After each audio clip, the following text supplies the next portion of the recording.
Welcome to Storytelling with Lindsay Bednar.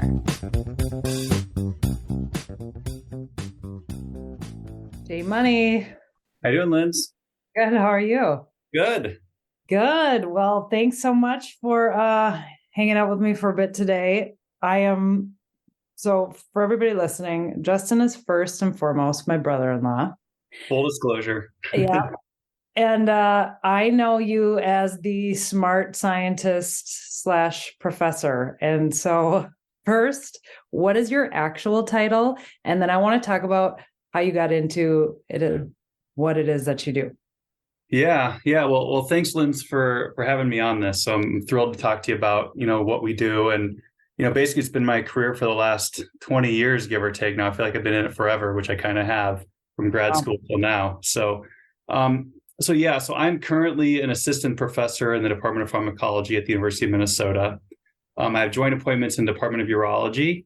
So that's kind of my main title here as my full academic job. And then I have a kind of a second job, quote unquote, second job, where I work as chief science officer of a small biotech company known as Astron Biosciences. So I work there in my free time, if there is any, to kind of help push that company forward as well. So those are kind of the two main gigs that I'm doing right now. Okay. Yes. So I was hoping that you could talk about your second thing too, because I didn't know how much of that was up and going and what's been taking place since I know we talked about when it was first starting. So, okay, with what you do, you are constantly researching cancer. Is that accurate? Yes. Yeah. I mean, so an academic job has a lot of parts to it. So, not only do we run a research lab, so I have about 9 people in my lab, ranging from master's, lab technicians, master's students, PhD students, and postdoctoral fellows. And I even have a clinical fellow in the lab right now. So that's kind of how the lab is made up. And everyone in that lab has different projects that they study and try to understand, mechanisms of cancer, in particular prostate cancer, because that's the main focus of what my laboratory does here at the university. And, we try to look for, how did certain proteins or certain genes drive the disease? Can we target those proteins to maybe treat the disease? Can we find certain biomarkers, which are, proteins in the blood or proteins in the tissues from those tumors that may help predict treatment response or may help determine whether the cancer is a bad cancer or a good cancer. So those are all the different things that my laboratory does. And that's most of my time here. It's about 80-90%. And then the rest of the time is spent teaching. So we actually teach a little bit, not as much as what a typical undergraduate teacher would do. But I do have 2 courses that I co-direct where we teach PhD level students in the fall. So my falls stay pretty busy with teaching in addition to the research that I do. So those are the 2 main gamuts. And then within that, we try to attend conferences on our topics and write papers and write grants to fund our lab. Okay. Yeah, that's a lot. And so you're teaching in the fall, you're not teaching in the spring. So you're... As of now, yeah. So my spring load's pretty light. Whether that changes or not is to be determined. Yeah. But as of now, it's pretty non-existent. So that's a good thing, I guess. Okay, that's good. Yeah, because you've got your other gig going on too, which we'll get to. One of the reasons I wanted you to come on is obviously you have such a smart, scientific mind. And so I wanted to just ask questions about, I think, what are a lot of people's curiosities. I mean, there's not a person that's not afflicted by cancer, whether it's a loved one or themselves. And the numbers seem to be rising. I was looking at some stats over the last few days, and it looks like it was in the lower millions in the mid 70s. And now we're at around 18 million of people who have cancer, and they're projecting 40 million by 2040. So clearly, I know people can get cancer. It can be passed down through genetics, but clearly this is an environmental thing going on, a cultural thing going on. So what is it that you're seeing, or what is the research say are the leading causes for people to get cancer? Yeah. So, you bring up some good points. And I think, a few ways to think about it. So in the early 1900s, the average lifespan of a human being was 40 years, give or take. Worldwide, it was maybe 30 to 35. So in the US is around 40. So what's happened over the last 100 and some odd years is that our lifespan has nearly doubled over that time. And cancer is a disease of aging. So you can imagine that, your risk for getting cancer increases as you get older. So obviously someone in their 20s has a very low risk of getting any type of cancer, and someone in their 70s and 80s has a much, much higher risk. And the average risk for someone age 50 and above is about 1% to 2% per year. So that's kind of the incidence rates. But if you're living longer and longer, up to 80, 90, you take that, 1% to 2% over 30, 40 years. And, Right. what it turns out is that about 1 in 2 develop cancer in their lifetime. So I think those are the kind of the raw numbers, and they're kind of like breathtaking when you think about it, the kind of the prevalence of the disease. And I think there's a lot of factors that play in, and you were hinting at environmental and other influences. And I think that does play a huge role. So, about 10% of all cancers are genetic. So, these are genes that, you're already susceptible to getting tumors in the first place. And these are a lot of cancers that are usually not common is the wrong way to think about it. These are cancers that if you have these mutations, these are the ones that are quite commonly found. Usually blood cancers are the ones that are typically found with certain genomic mutations. These would be, heritable mutations or genes that are passed down from parent to son or daughter. But that's only about 10%. So what we're finding is obviously 90% is caused by other influences and other factors. I think age plays a big role, but you also have to think that other influences are in play as well. And I was looking at the American Cancer Society to get some numbers as well. Maybe we're looking on the same sites. But so about 40% of all cancers can actually be prevented. So that's the good news, right? The bad news is, you might have a 1 in 2 chance of getting cancer in a lifetime. But the good news is half of those can probably be prevented just by changing how you live your life every day. So what are some of those factors, right? So, smoking. So smoking is probably the biggest causal factor of lung cancer that has ever been known to man or woman in this case. So, if you stop smoking, your risk of lung cancer almost goes down tenfold. So it's pretty dramatic. And that's really the most causal factor of cancer that we know of today. There's others that are very, very highly contributory to cancer. They're not really directly causal, but it seems obvious that indeed that they do play a role in inducing cancer itself. So remember, correlation doesn't always, equal causation, but there's a lot of correlation around this. Mm-hmm. And so, overweight is a huge one. So, if you're obese, there's a much higher risk of you developing cancers, especially cancers of the epithelial tissues. So those would be like your breast cancers, your liver cancers, your prostate cancers, so on and so forth. Sedentary lifestyle. So, get out and walk if you can. So get that exercise, eating right. So, some of these things seem quite obvious, right, Lens? I mean, it's like if you can take care of yourself, if you can exercise, eat somewhat of a healthy diet, doesn't mean you have to, eat spinach and tuna fish every day, but, eat a healthy diet. Mm-hmm. And you'll be well on your way to reducing your risk of cancer quite dramatically. Now, that doesn't explain everything, but it does play a huge role. And then there's one other factor that a lot of people probably overlook and don't think about, but it does play a role in causing different types of cancers. And that's actually microorganisms. So bacteria can actually cause cancer, and viruses can actually cause cancer. So some prominent examples of those are hepatitis B and hepatitis C viruses. Those can cause liver cancers. And then you also have human papilloma viruses, which can cause cervical cancers. So most women over the age of 50 that have cervical cancer have HPV viral genomes in their cancer cells. So that's a pretty causal element of that particular tumor. And then, a funny story around the bacteria that can cause cancer. So there's a stomach or a gut bacteria called H. pylori. All right. And so it grows in your stomach. It can cause ulcers, but it also can cause inflammation and give you stomach cancers. And for the longest time, everyone's like, no way, that doesn't happen. So a scientist back, when was this? Probably in the 70s or 80s, Barry Marshall actually grew a culture of this bacteria and drank it. And what he found is that it gave him stomach ulcers, and he was able to treat it with an antibiotic that can treat that type of bacteria. So it's like when people don't believe you, we scientists sometimes get crazy and actually take it upon ourselves and drink the cultures. So don't do that. Yeah, I don't recommend anybody do that. But that's what he did at the time, and just to prove that this bacteria can actually induce induce that type of outcome in himself. So I think, when you add all that together, I think that's why we get these staggering numbers that we're seeing. Yeah. Okay.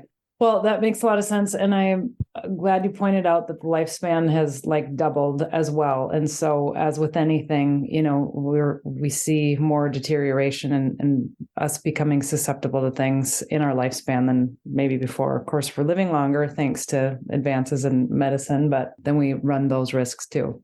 That makes sense. Okay. So I want to know about what you are doing with the startup and some of the things that is happening with the research, and whether it's prevention or whether it is after a diagnosis, what kinds of, because everybody's familiar with chemotherapy, which is amazing. And also, there are, like with any kind of drug that's going to actually kill the cancer cells, it's going in there to kill cells. So then there are adverse effects and things as well. So I know there's constant work on, how to minimize those adverse effects, or what other treatments can we give. So if you could speak to that, that would be amazing. Yeah, and you're absolutely right. The chemotherapy can be very toxic, right? I mean, the whole purpose of chemotherapy is to attack, they have different mechanisms, but one can attack your DNA, one can attack your microtubules in your cells. So these are the structural units of your cell that help to give it, a form and a shape. So when a drug does that, it's indiscriminate. It'll go after your cancer cells and it'll go after your normal cells. And that's why they're actually quite toxic. And a lot of patients, when they go on chemotherapy, some of them don't tolerate it very well, and they have to come up with alternative means to treat their cancers. All right, whether that's radiation or, if possible, even surgery. All right. So some cancers can be cured even with surgery. So you're right. So what we've been trying to figure out is, can we start to identify, certain protein targets or drug targets in specific cancers that allow us to use, targeted drugs. So we go after only that protein, or only that, combination of proteins that can then, be less toxic to the patient, but also, directly target the cancer itself. So that's really, I think, where the future of precision oncology or precision medicine is going when it comes to treating cancer types. And we can go into detail about that, if you want to down the road. But to get to your question, what Astron's trying to do is, it kind of has two fronts. The first front is, can we identify certain proteins in cells with patients with advanced cancers? All right, because let's be honest, if a patient has a metastatic cancer, in other words, if their tumors are growing in several different tissue sites in their body, that's not a very good sign, right? I mean, that's the stage 4 cancer when it's metastatic. Yep. Yeah. Thank you. Okay. Yeah, so that would be considered stage 4. You're absolutely right, and the prognosis for those patients is very grim. I'm not going to sugarcoat it here. So trying to find new therapeutic options for those patients is a high priority. And sometimes, depending on the age of that patient, they may or may not decide to even undergo treatment, right? I mean, if you're in your 90s, maybe you just want your quality of life to spend time with your family and not have to take therapy. And I think that's to be completely respected on the patient in those instances. And a lot of patients do that.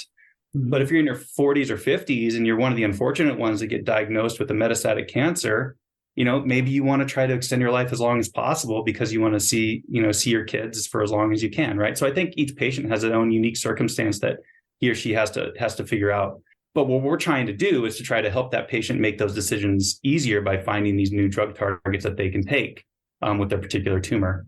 So what Astron does is they will find patients that have these aggressive metastatic tumors, and we can just take small vials of blood from those patients, usually 5 or 10 mils. So it's a standard blood draw, which you typically would get at a doctor's office. Yeah. And then we can take that blood and we can basically run it through some microfluidic chips, which are basically can fit in the palm of your hand. And this blood then will go through those chips. And we can use holographic imaging, which is basically uses light interference. So if you ever held anything up to a light, you can see, some areas are translucent, some areas are dense.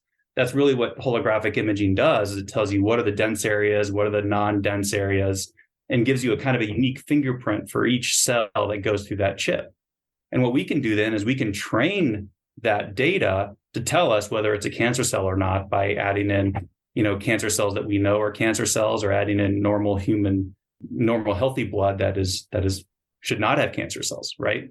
So over time, we can then identify these cancer cells that are flowing in the blood to then isolate them. So why is that important? Well, most patients that have metastatic cancers have high levels of these cells circulating in their blood, these cancer cells.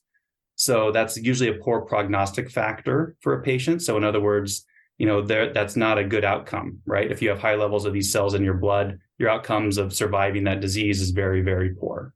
Mm-hmm. So what we do is we can collect those cells through the approach I just mentioned and start to profile them and look for proteins in those cells that can then guide us towards, what targets to think about going after to treat that patient.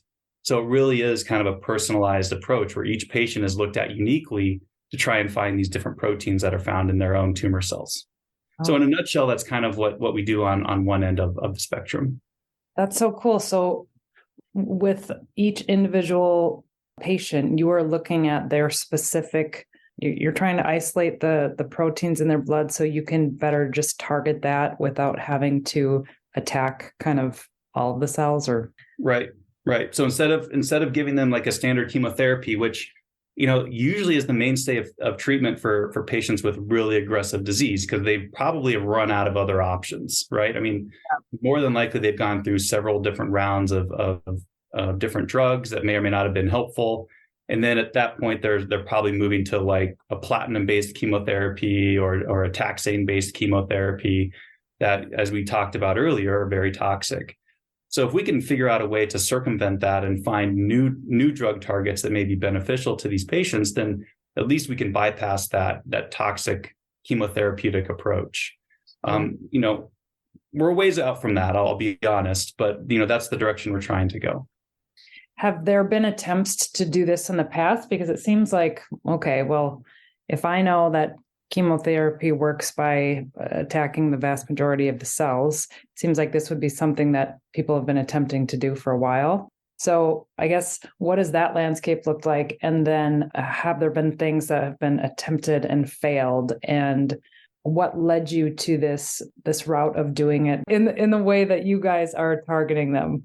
Yeah. So let's go back to probably the late 90s, early 2000s. That's when the Human Genome Project took effect. Everyone probably heard of it. They, Some may know what it is, some may not. So the whole point of that Human Genome Project was to sequence the human genome. All right. We want to know every single base pair that's found in a human to figure out, are there certain mutations that are common among certain groups of humans or not, et cetera, et cetera.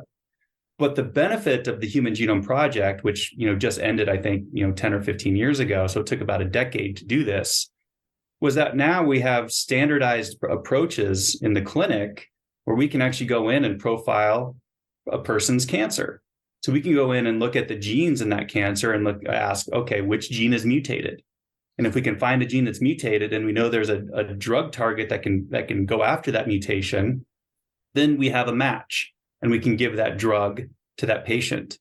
So really, I think in the last 15 years is really when it started to skyrocket. Before then, we just didn't have the resources and the tools to do it. So we had to take crude approaches to treating the cancers. Mm-hmm. And I also think that's why in the last 15, 20 years, cancer death rates are also declining. And we can talk about that in a little bit, but that's an encouraging sign. We're not close to zero, but the 5-year survival rates for every single cancer has increased in the last 20 or 30 years. So that's an encouraging sign, right? We're making progress in the right direction, but there's still a long way to go.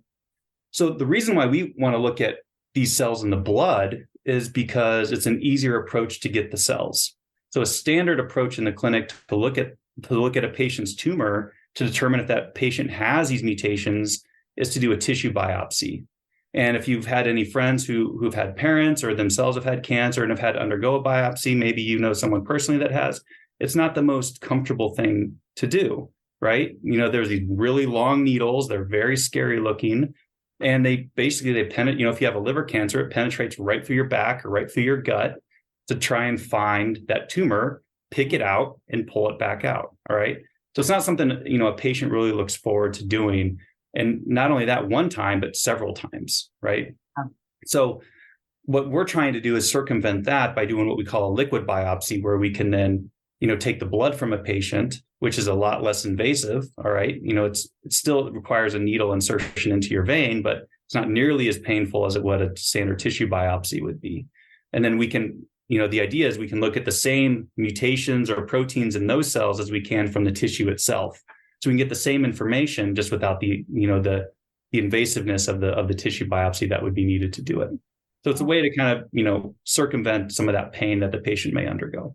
Yeah. Is that possible to do then, like when we're talking skin cancer and, if you have a mole or something and they take it or take a piece of it to get the biopsy, could it circumvent that as well? Because I've had the mole removed before and it didn't turn out to be cancerous, but it was very uncomfortable. Mm-hmm.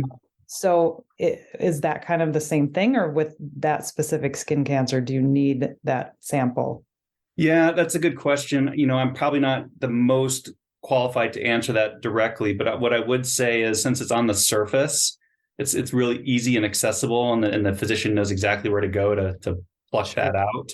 So that's a little easier versus kind of going in blind to try and find the tumor tissue in an internal organ.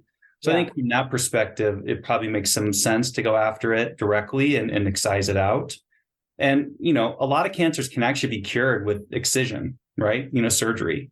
Mm-hmm. So, liver cancer, especially if you have a localized liver cancer where, stage 1, where it hasn't metastasized, to a stage 4, if you just, cut that part out that's cancerous, and you're young and healthy, or you're healthy and old, whichever it is, as long as you're somewhat healthy and the liver can regenerate itself, you can essentially cure yourself of that cancer. So there are ways to also, get rid of disease or cure disease through other means than just giving someone a drug or a pill. So, surgery is one of those ways. Yeah. I had to ask about the skin thing because, I'm as a born redhead and having to go get my skin checked on a frequent basis. Just wondering if there's any workaround there at some point, but there could be down the road. Absolutely. I'll let you get to your question here in a second, but I was just saying the other part of what Astron's trying to do is early detection. So, can we find these cells in the blood at a really early stages before someone may be diagnosed with the disease? And if we can, then that could even help find this cancer early before standard imaging modalities are used, which is typically how you find the cancer. I mean, usually the patient will come into the clinic with some kind of problem, right? And then that's how they find it. But if there's a way for us to find it well before then there's a way where we could actually cure them of that disease before it becomes a problem. So we're trying to figure that part out too by looking at their liquid biopsies and their cells in the blood.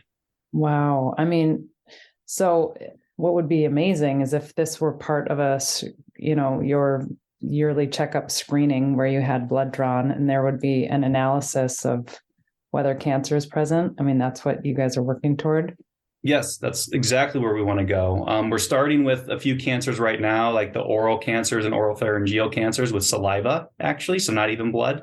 You just spit in a tube and we can find cancer cells in a tube. So that's kind of cool. But we're also looking at some other like early stage breast cancers. We're looking at those right now to see if we can detect these cells, early on in patients that may be suspected of breast cancer, because you have to first start somewhere with people that have cancer before you can move to people without cancer. So that's kind of the direction that we're going there. And, I think our first set of patients we would think about would be the ones in the Medicare coverage, because they usually get home visits from nurses. And so it'd be kind of their standard of care, which they would give a vial of blood. And then we would take that blood and look for cancer cells. And then we can then determine what kind of cancer it may be if we do find them. Sure. Wow. How long ago was it that Astron was started? So it was founded in January of 2021. So we're barely 2 years old at this point. Wow. That's exciting. Yeah. Yeah. And I think a lot of people wonder about how it is that they can get involved in helping research, helping, whether it's funding or getting the word out, giving people like a proactive approach when it feels just overwhelming and helpless and vulnerable, of like what people can be doing other than taking care of their own personal lifestyle. Like, what is it that cancer research really needs? Funding, I'm sure, would be always number one. Yeah, funding's a big part. I mean, in academia, we get our research grants typically from the NIH. So the NIH has a division called the National Cancer Institute. So that's where we get a lot of our research funding from. There are other avenues for us to get research, through philanthropy and foundations. So I do get some money through the Prostate Cancer Foundation. And, funny enough, the Department of Defense actually has research budgets for different cancer types. And one is a prostate cancer research program. They also have breast and liver and kidney, et cetera. So point is, keep putting support towards the NIH and the NCI. And, that's where majority of us researchers get the funding from. And, if you have a particular cancer type that you're, passionate, I don't know if passionate is the right word, but that you really want to advocate for to increase, awareness or research, there's a lot of great foundations out there for each of the cancer types that you may be wanting to advocate, more awareness on. So I would encourage you to find those and be active and involved in those as well. And that money does come down to us, not necessarily me personally, but it does come down to us to do research as well on different areas around clinical trials, to just basic mechanisms of understanding how a cancer may form in the first place. Okay, so is there a prostate cancer foundation that works closely with you guys? So the Prostate Cancer Foundation is a national foundation. Okay. But yeah, so, like I said, I have received funding from them. I did get a Young Investigator Award from them, but that's now since expired. But they have Challenge Awards as well, which are good awards to help fund, clinical trial research or translational research, which is kind of your bench to bedside research. And if you go to, I think it's pcf.org, you can go there and you can check out the kind of research they fund, what they advocate for. The cool thing is the CEO of the Prostate Cancer Foundation is Chuck Ryan, and Dr. Chuck Ryan, and he actually is faculty here at the University of Minnesota. So I know him quite well. So, we interact on occasion here and there, and he travels a lot because as CEO, that's what you do, but he does work on occasion at the university. So I see him once in a while. So it's a little local connection. Yeah, cool. Well, you were on TV recently, your interview. I don't even think I've talked to you about that yet. That was cool. Yeah, my 15 seconds of fame, right? Yeah. So what were they interviewing you for? What was that about again? So that was around Astrin Biosciences technology. And really, they just were curious and wanted to know more about what we did and how we go about, trying to, profile these cells from the blood and how we go about finding new, drug targets and therapies for patients with advanced cancers. So that was kind of the synopsis of that. Cool. That was on Fox, right? Yeah, it's Fox 9, I don't know, 3 weeks ago now? 2 or 3 weeks ago? Yeah. Steph sent us the video and we're all pretty excited. So I see you writing or working on grants a lot. So will you explain kind of the grant process and how that works into your field and why that's so important? Yeah. Oh, you really want to get me riled up, don't you, Linz? It's a long, tedious process. It's really not the most, some faculty members love it. They love that rat race of writing grants and trying to get funding. I despise it. It's not the most fun thing of my job, but it's a necessary component of my job. Mm-hmm. So like I said, most of our funding comes to the NIH. So we typically write grants to them. And the grants that we typically write are called R01s, R01. So that's just kind of the mechanism that they call it. And these are typically 5-year grants, and they can range from, $1.25 million to up to $5 million over 5 years. So what we do is we'll write a 12-page grant that kind of describes the problem that we want to tackle.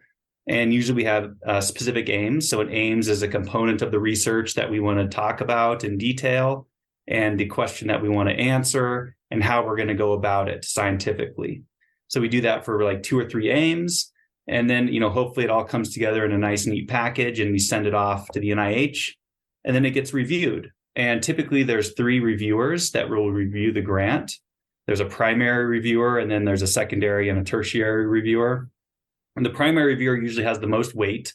So, if you catch the primary reviewer at a bad time and they review your grant poorly, then, I guess you're SOL, right? Because not much you can do. So it's a very weird system, but it does help to keep us in check a little bit, right? I mean, for when we publish our papers or when we write grants, there's peer review.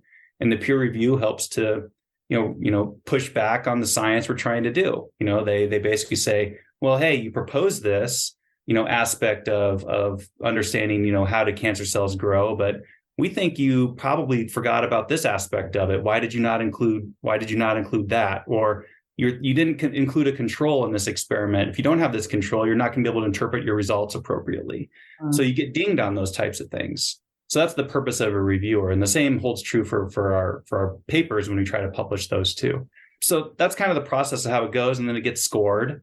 And then those reviewers meet at a study section of about 10 or 15 of those peer reviewers, and they discuss all the grants that were submitted into that study section, and one of those would be my grant, for example.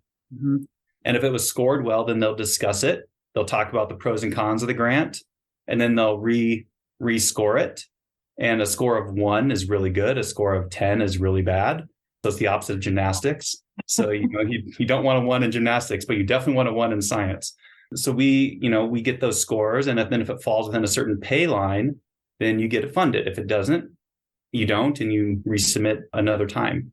So that's in essence how it works. So it's a very slow, arduous process. So from the date of submission to the, say you submit it and that grant gets funded, you will not see that money for a year from roughly the date you submit that grant.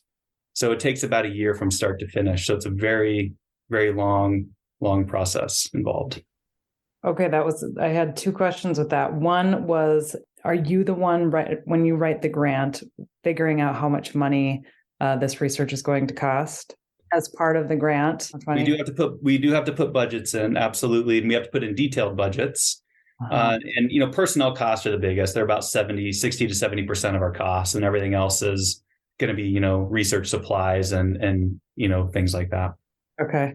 My other question is, with this primary person who's looking over the grants, seems like a big job. So who is this person? What's like their background? Yeah, that's a big responsibility to be looking at all of these proposed research projects. Yeah, so I might screw the structure up a little bit, but here's how my understanding of the structure. So the NIH has, divisions. Subdivision is one of which is the NCI, the National Cancer Institute. So if you do cancer research, your grant's going to go there. Within the Cancer Institute, there's about 10 to 15 study sections. All right.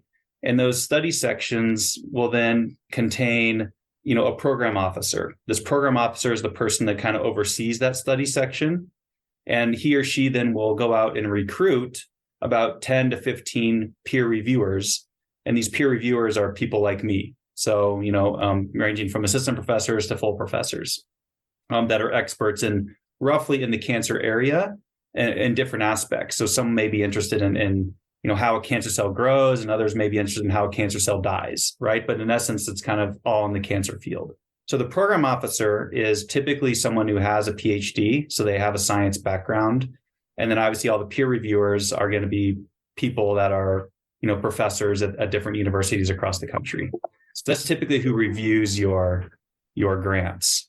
And then, same thing for peer review for manuscripts. It's kind of the same concept. Okay. So it seems to be a fair amount of checks and balances.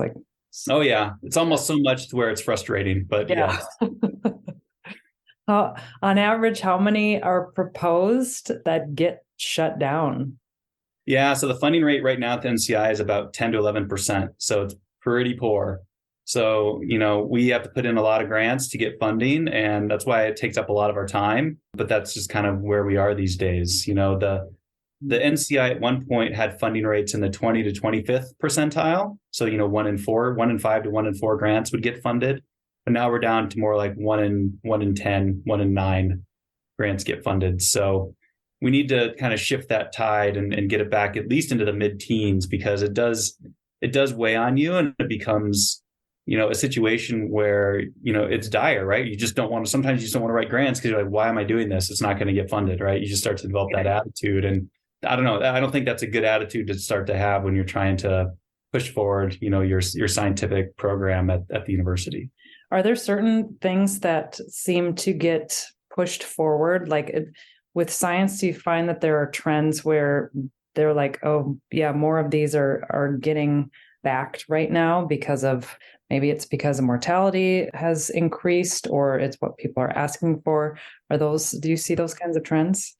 Yeah, those things ebbs and flows. Like in the early 2000s, mid 2000s, if you had a grant probably written on understanding, gene mutations in cancer or genomics, you had a high chance of getting it funded because that was like the soup du jour, right? So, that was the grant of the day. So that's what they funded. And, so you do see those cycles. Sometimes professors will try to, change their research programs to fit that mode so that they have a better chance of getting funded. I don't really operate that way. I operate in I'm going to do what I'm interested in doing. And if they don't review it favorably and don't like it, well, I view that's on them. That's not on me. But I just have to find a way to better convince them is really how I would view that. So totally different industry, but same way. It's one of my frustrations with traditional publishing that I noticed is there are authors that will specifically write to a thriving market and demographic because like when Harry Potter was popular or Twilight or a lot of the fantasy ones, you had authors shifting what they're writing specifically so they could sell. Then you also have publishing companies. They typically only pick up what is trending and what's going to sell because at the end of the day, a book to them is a commodity and they want to, so I've always been the same way too, where I don't just pick up something because that's the trend or that's what's going to generate things. So Same page, brother.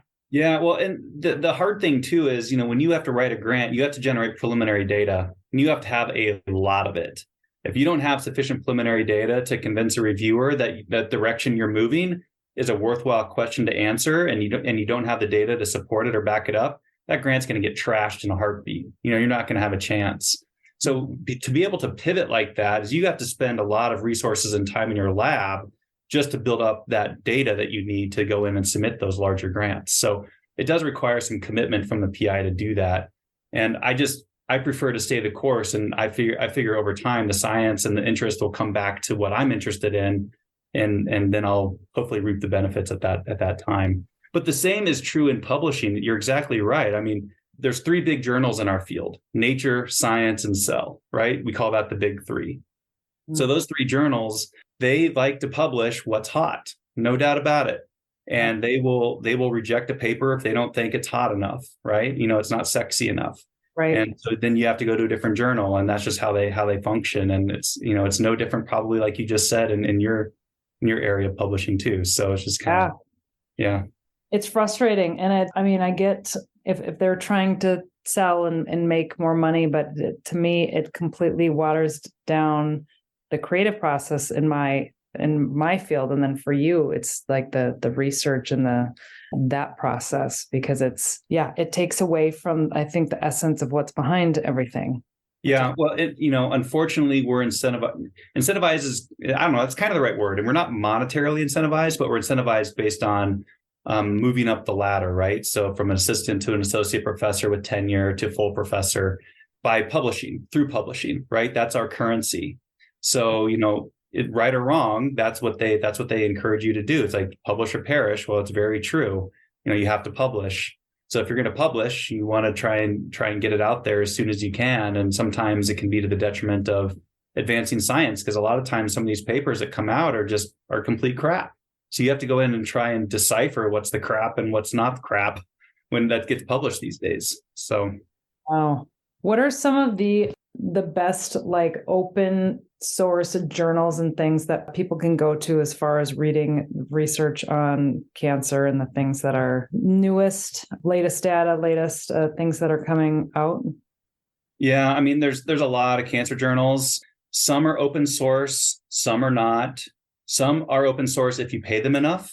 So it's a very funny dynamic that we have in the academic world, where we review papers for free, and then we provide our comments on those papers back to the editors, and the editors publish that paper. They charge the authors who wrote the paper money to publish it, but the authors don't get any money in royalties when they sell that journal to libraries for subscription. It's a very weird process. So we do the research, we publish it, we got to pay, we don't get any royalties, and we review it for free. It's very strange. The point is that if you pay them enough money, you can have it open source. So they have a standard fee and then they have an open source fee, which is obviously more expensive.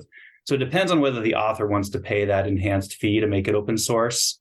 So here's a few journals I'll just throw out there. And I can't promise you that you're going to find all these papers readily available. But if you do have listeners out there who want to know about a paper and they can't access it, please reach out to me. I can send you the PDF. It's pretty easy. So, if happy to do it. So they can reach out and I can send them the PDF of whatever paper they want. So clinical trial papers, New England Journal of Medicine is really the top-notch one, right? So if you want to look at some recent clinical trials in cancer or other diseases, that's where a lot of those clinical trials will go. Journal of Clinical Oncology, or JCO, that's another one. So those are kind of the two big clinical trial journals. For basic science or translational journals, you have Nature Medicine, you have Cancer Research, you have Clinical Cancer Research, you have Cancer Discovery. But those are going to be more like deep in the thralls of science, right? So you have to be a hardcore to really have a curiosity to know what's going on to want to read those papers, I think. If and then, there's other tiers even below that, but, like molecular cancer research, molecular cancer therapeutics, oncogene, so on and so forth. So there's a lot of different journals and they're all at different tiers. But if you really want to see what's going on with the clinical trials, keep an eye on the New England Journal, JCO, and those will give you a lot of what's going on. That's cool. That's helpful. You can also go to clinicaltrials.gov and you can do keyword searches for certain cancer types, and you can see what clinical trials are out there for a particular disease or for a particular, drug or intervention that you might be interested in looking at, and see what's out there. You can do some querying on that as well. And that's free. So anyone can get access to that. Oh, cool. So with Astrin, what does the landscape look like going forward? Like, what can you say time-wise of what you're looking to accomplish in the next several years, or what kind of markers did you get or parameters with grants, if that's how that works as well? Yeah, so let's talk about the funding side first, and then I can move into kind of the science side. So right now we're 2 years old. We have some seed funding that can get us through about a year and a half. We just put in a small business grant that we just submitted yesterday. So that's off my plate, thank goodness. So that will hopefully gets funded. That'll increase our runway a little bit. And then we're trying to go out and get our Series A funding this summer. So we're trying to, recruit in a few different venture capital firms to want to invest into our company to give us, a longer runway so we can accomplish the goals of what we want to do. So what are those goals? Well, I think we have two main goals that we want to accomplish. One is, like I said, on the late stage side, we want to develop companion diagnostics for cancer. So what's a companion diagnostic? Well, it's something that if we can take cells from a patient and profile those cells for certain proteins, then we can determine if the presence or absence of that protein may predict that whether a drug will work or not, right? So in essence, that's what we're trying to do. And so we're starting in prostate cancer, but we'll move to other cancer types as well as we go forwards. But that'll be kind of our first priorities in prostate. And then the second is, can we detect cancers early? So that's, where our big focus is going to be, because, I think that if we can prevent people from getting cancer in the first place, and I know that sounds kind of strange, now that I say it out loud, but if we can do that, imagine A, all the lives that will be saved, and B, all the money that will be saved on the back end of treating these patients with the disease. I mean, cancer therapies, some of them can be very expensive. And, especially the new immunotherapies, they can be $100,000 a year for a particular therapy. And, in my personal opinion, I would hate to see anyone have to go bankrupt or sell their house because they were unfortunate enough to get cancer. So maybe we can thwart that and work backwards and try and figure out a way to prevent it from even happening in the first place. And that goes back to lifestyle changes as well, in addition to, looking at this from a scientific or medical perspective. That's so cool. Yeah. I mean, I wanted you to speak to what the future looks like with cancer research, in that when I saw the number of 40 million in 2040 is what's projected, how many people are projected to get cancer. I don't think that's accurate, because I think the science is going to advance to circumvent those numbers so they don't get to that point. I think people are learning a lot about their lifestyle and how that directly correlates. As you said, 40% of cancers are preventable. And so with people really digging into their nutrition, their sedentary or active lifestyle, And then like all of the products we're using. I mean, I know there are a lot of products with endocrine disruptors and can cause a bunch of havocs in our body. But there's also a lot of products that have are foods that have glyphosate in them, that essentially from Roundup, and those have been linked to cancers. And so better choosing foods and then like lobbying and arguing for foods that don't have those in them anymore, I think is going to be big in the next decade, because we're just starting to see the long-term effects. I mean, aren't cancers and farmers, haven't those kind of been going hand in hand in the last 20 years? Good question. I do not know the answer to that, but it's something I can look into and see if there is any kind of connection there. I will say the 40 million number, I think that's the number you said, or was it 80 million in 40 years? I don't remember how you said it, but what I saw was 40 million in 2040. In 24 years. Okay. So you can look at that in two different ways. All right. You're looking at it in the light that, wow, a lot of people are going to get cancer. I could look at it in the light that a lot of people are going to get cancer, but they're also living longer with the disease. With it, yeah. Right. So you can look at it from different perspectives and kind of come to the same conclusion, or, look at the same data and come to different conclusions, I guess, the way to say it. So I agree. I hope that number shrinks. I mean, in general, I want the number to shrink. But at the same time, if people are living longer with the disease, that's also a good thing too, right? I mean, what a lot of people have to understand is prostate cancer is not just one disease. Breast cancer is not just one disease. I mean, in breast cancer alone, there's 4 or 5 different subtypes, and we're finding new subtypes every month, it seems. So trying to treat one person's breast cancer the same as someone else's breast cancer is not how it works anymore. That's where, the new genomic technologies have come along, and that's where, all these other experimental approaches to find out what subtype you may have has really been beneficial. Lung cancer, there's at least 10 or 12 different types of lung cancers. So, that's what we have to think about too, is that these tumors are actually quite heterogeneous. They're quite different from each other, even though they derive from the same tissue source. So that poses a problem for us as scientists trying to then, stave off and fight the disease. And I think that's why this concept of personalized medicine or precision medicine is really going to take hold going forward, because I think each patient's going to have to be treated as its own individual entity to look at the tumor and figure out what's going on inside that tumor, versus giving a pan treatment approach, which was done in the past. Yeah. Well, that's really encouraging. I mean, because we are so different, and thinking of, well, first of all, I didn't know there were, what did you say, 12 different types of lung cancer? Yeah. So if you classify them based on different genomic mutations, all right. So, there's one class of lung cancers that have EGFR mutations. It's a type of kinase, don't need to really worry about that is, but the point is that's one type of lung cancer. There's another type that has a different fusion proteins, where 2 genes from different chromosomes fuse together and create a whole new protein all by itself. And there's different types of genes that are involved in that create different subtypes of lung cancer as well. So there's a lot of subtypes out there that exist. The good news is, for a lot of these cancers that have these gene fusions or gene mutations, there are targeted drugs that go after and try to treat those particular tumors. Okay. And so those drugs exist right now, where they're... Yep. Okay. Yep, they do. Good. I didn't know if there was if you guys have a website where you can kind of invite people to. Yeah. I mean, I have a Twitter and LinkedIn accounts, but I'll be honest, I don't really use Twitter that often anymore. But at Dr. Justin Drake, that's on my Twitter feed. And then go to LinkedIn under Justin M. Drake, you'll find, and I'll send you the links, Linz, in case people want to connect with me on LinkedIn and Twitter.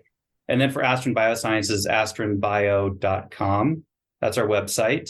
So there you can go and read about, everyone involved in the company. We have all the different names of people, ranging from the CEO all the way down to the lab technicians who do a lot of the work processing the blood from these patients. So truly is a team effort at that company. And for those of you that are scientifically interested and inclined, we are hiring. So, feel free to apply. We'd love to have you on board. Very cool. Yeah, it's so inspiring and exciting to think about what you guys are doing and where we could be headed in the future. I really think that it's going to be, exciting to watch where this company goes and where you guys take your research. Yeah, well, thanks, Linz. And I'll end on a positive note because I know, the word cancer scares a lot of people. And what I don't want is that word to be the word it is now. It's like a 4-letter word these days. What I'm hoping is we can redefine the word to where it's something that is my cancer is acting up or my cancer was cured, and I think we're going to get there for, certain cancers are going to be easier than others, I'll be honest. But, some cancers actually we can cure today, believe it or not. If you go back, there was a Time article back in the early 2000s, like 2000, 2001, and it was on Gleevec, which is imatinib, which is this drug that targets this BCR-ABL gene fusion in CML. So that's a leukemia. And what they found is that drug basically can cure these patients of that disease. So unfortunately, these patients had this gene fusion where one part of a protein fused to another part of a protein. But the cool thing is it made a unique protein that you can go after with the drug that doesn't target anything else in the body because it's a novel, unique protein. So, there was a drug made for that. And patients that have that gene fusion with CML go on to live normal lives versus the general population who never had CML. All right. So that really brought the hype of targeted medicine to light. And this was in the early 2000s. Now, maybe it hyped it up too much because we haven't made a ton of progress to cures with these targeted therapies since then. But I think we're learning a lot with the advent of genomics and looking at gene mutations in patients to figure out, how to go about this in the future. And then I'll say for prostate cancer, if you're diagnosed with prostate cancer, there's an 80% chance you can be cured of the disease by simply detecting it early enough. Early detection is very key. There's lots of cancers where you can go and get screened for early detection. Colon, breast, and prostate are the 3 big ones, but cervical cancer is another one as well. And if you go and get screened early enough, you can get that cancer before it does become a problem. And, in prostate, that's about 80%. So, there is hope after you get diagnosed with some of these cancers that you can go on to live a normal life for years, if not decades after diagnosis. And we've made a lot of progress in that front. And like I said before, almost every cancer out there, their 5-year survival rates have gone up over the last 30 or 40 years. Some have gone from the teens all the way up into the 50%, and some have gone from the 60, 70% into the 90%. So, there is a lot of progress being made. Hope is not all lost in that area, but we still have a lot of work to do, and that's what we're trying to do. Yeah, that's awesome. Well, I'm so proud of the work that you're doing, and I'm fortunate that we talk about what you've done before. We've had some side conversations, but I've never really dug into get the full story. And so thank you so much. Yeah, I think I'm very hopeful for where all this is going. And I'm glad you ended on that note. I think words hold a lot of weight, and people can, you say the word and people can just kind of shut down. But I think you're right. We can change the meaning of it and really start to develop a relationship with cancer in that it is not the end road.